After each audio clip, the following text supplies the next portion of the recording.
마지막 시간인데요. 나라와 권세와 영광은 영원히 아버지의 것입니다. 아멘. 이 구절입니다. 그런데 우리 성도님들 갖고 계신 성경을 보면 이 구절에 괄호 표시가 되어 있지 않나요? 왜 내 성경에 이 부분이 괄호가 되어 있지? 하고 잘못된 거 아니야? 라고 생각하시는 분이 계실 수도 있는데 잘못된 게 아니고 정상입니다. 네. 주기도문이 예수님께서 우리에게 가르쳐 주신 기도잖아요. 그런데 발견된 가장 오래된 사본에는 이 구절이 없습니다, 사실. 그래서 학자들은 나중에 이 구절이 추가되었다고 보고 있어요. 그래서 아마 주기도문을 드린 후 화답송으로 사용했을 가능성이 높고 그것이 필사로 전승되다 보니까 기록되었을 것이다 라고 추측을 합니다. 그래서 영어 성경에는 이 구절이 빠져 있는 영어 성경들도 있습니다.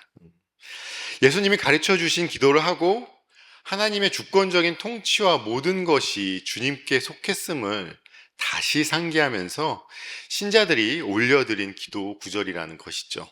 예수님이 알려주신 기도를 드리고 난 후에 그냥 아무 생각 없이 외우는 기도 구절이 아닙니다. 하나님은 모든 권세의 주인, 근원이시고 그분의 나라, 즉 하나님의 통치가 영원하고 하나님의 영광이 영원하다는 선언입니다.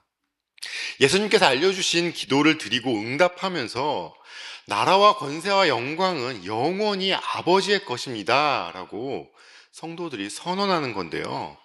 어떤 반응의 선언이냐? 첫째로 기도의 강력한 권세를 인정하는 선언입니다. 몇 번 말씀드렸지만 기도하면은 내가 원하는 것을 하나님께 말하는 거 또는 내가 원하는 거 해달라고 조르는 거라고 기도를 작게 생각하지 마세요. 물론 하나님 아버지는 우리의 이런 모든 기도를 다 들어주십니다. 그런데 우리가 기도를 한다는 건 우리가 누구 앞에 나가는 겁니까? 하나님 아버지 앞에 나가는 거잖아요. 우리 하나님이 어떤 분이세요? 온 우주를 창조하시고 다스리시는 전능하신 분입니다. 우리가 그분의 보좌 앞에 나아가서 절대 권세를 가지신 하나님과 대화를 나누는 겁니다. 그게 기도입니다. 하나님은 모든 상황을 주관하시고 모든 문제를 해결하실 수 있는 권능을 갖고 계신 분이에요.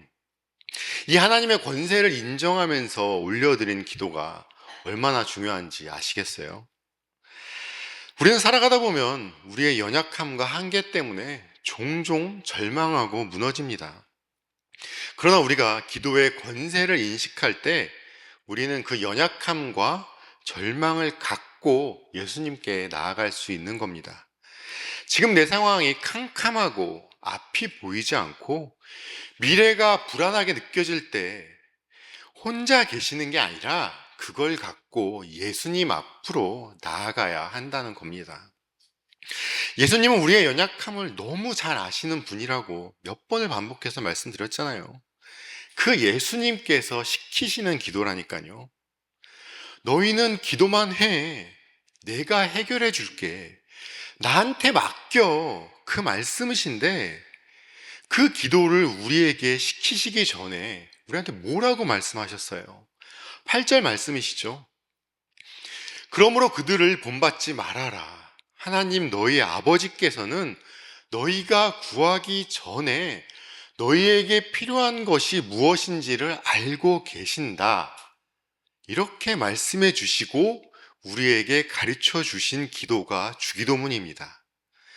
전지전능하시고 우리의 모든 필요를 아시는 하나님께서 언제부터 우리를 선택하셨다고요? 에베소서 1장 4절 5절 말씀입니다. 하나님은 세상 창조 전에 그리스도 안에서 우리를 택하시고 사랑해 주셔서 하나님 앞에서 거룩하고 흠이 없는 사람이 되게 하셨습니다. 하나님은 하나님의 기뻐하시는 뜻을 따라 예수 그리스도를 통하여 우리를 하나님의 자녀로 삼으시기로 예정하신 것입니다. 언제부터요? 하나님께서 창세 전부터 그리스도 안에서 우리를 택하시고 사랑해 주셨습니다. 성도님들께서 지금 이 자리에 앉아 계신 게 우연히 앉아 계신 게 아니라니까요. 하나님께서 정해 놓으시고 작정하셔서 이 자리에 앉혀 놓으신 겁니다. 그런데 무슨 걱정을 하고 사세요? 하루하루 그분과 동행하시며 살아가시면 되는 거죠. 우리는 이렇게 우리의 필요를 다 아시고 창세 전부터 우리를 선택해 주신 하나님께, 그 하나님께 기도를 드리는 것이고, 예수님께서는 너네는 아무 걱정하지 말고 나한테 기도해. 내가 해줄게. 말씀하시는 겁니다. 아니, 내가 이런 것까지 기도해도 되나? 스스로 제한하지 마십시오. 나의 약함까지 모두 예수님 앞에 내려놓으셔야 합니다. 내가 약할 때 그것을 통해서 하나님의 강하심을 보여주시는 것이 바로 기도입니다. 예수님은 지금도 하나님 우편에서 우리를 위해 중보해주고 계십니다. 그 예수님께 모든 것을 내려놓고 맡기셔야 합니다. 우리가 주기도문에서 제일 마지막 구절로 외우는 구절은 바로 나는 이 기도의 권세를 믿습니다. 그 선언과 같은 겁니다. 우리가 이렇게 기도의 권세를 인식하면서 강한 믿음으로 권세 있는 하나님께 나아갈 때 우리는 우리를 위해서 그분께서 태초 전부터 계획해 놓으신 그 길 가운데 머물면서 주가 주시는 평강을 누리며 살아갈 수 있는 겁니다. 그리고 두 번째로 기도의 권위와 권능을 경험하셔야 합니다. 우리가 기도를 드릴 때 하나님의 보좌 앞으로 나아가는 것이라고 말씀드렸죠. 하나님의 보좌 앞에 나아가서 하나님과 대화를 나누며 그분의 말씀에 순종하는 것이 기도입니다. 우리가 기도드릴 때 내 안에 계신 성령님께서 나한테 말씀하시며 우리의 생각을 바꿔주시고 내 마음을 바꿔주십니다. 물론 성령님은 지금 이 순간도 우리 안에서 역사하시며 말씀해 주시고 인도해 주십니다. 성도님들께서 살아가시는 그 순간순간 성도님들 안에서 성령님은 계속 말씀해 주십니다. 그러나 기도는 특별히 더 성령님의 음성에 집중하는 시간입니다. 우리 성령님께 집중하시면서 성령님이 나한테 하시는 말씀에 순종하셔야 합니다. 이렇게 기도는 내 삶을 변화시키면서 내 삶을 통해 하나님 나라가 확장되고 주기도문을 예수님께서 시켜서 어쩔 수 없이 한다는 식으로 예배 순서에 들어가 있는 단순한 종교 형식이 아니라 이 기도를 통해서 하나님의 권세, 영광을 우리 삶에 실현시키는 것입니다. 그런데 아쉽게도 좀 사람들이 착각하는 게 있습니다. 하나님께 영광을 올려드린다면서 올림픽에서 무슨 금메달 따고 주님께 영광 올려드립니다.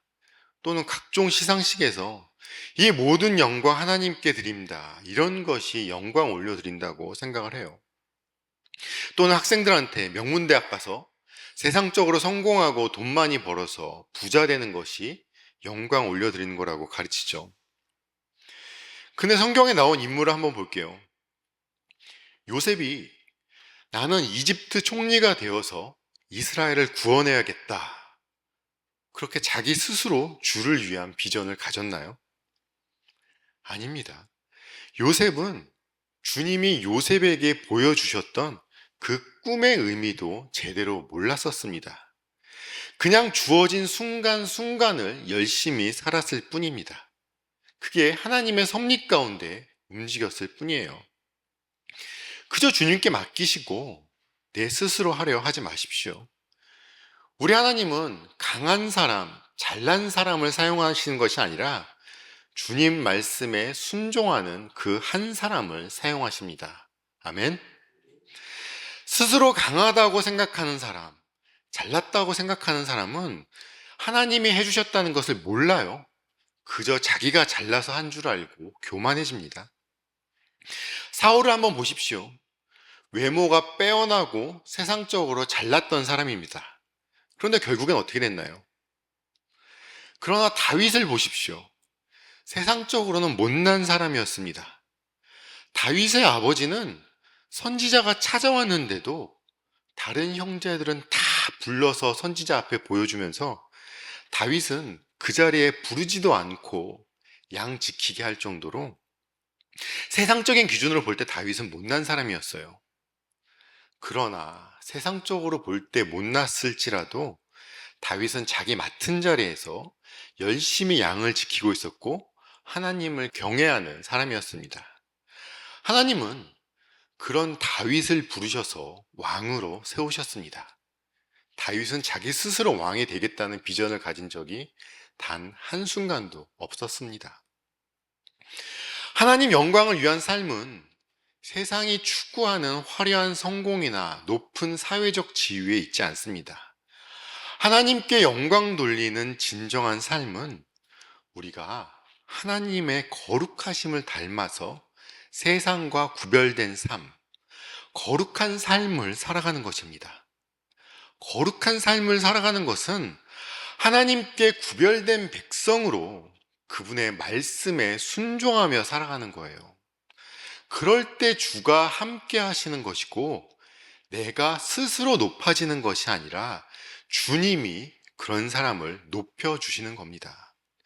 우리는 그저 그분의 말씀에 순종하고 살아가면서 주님께 기도를 통해 주가 보여주시는 권능을 경험하면서 살아가는 겁니다.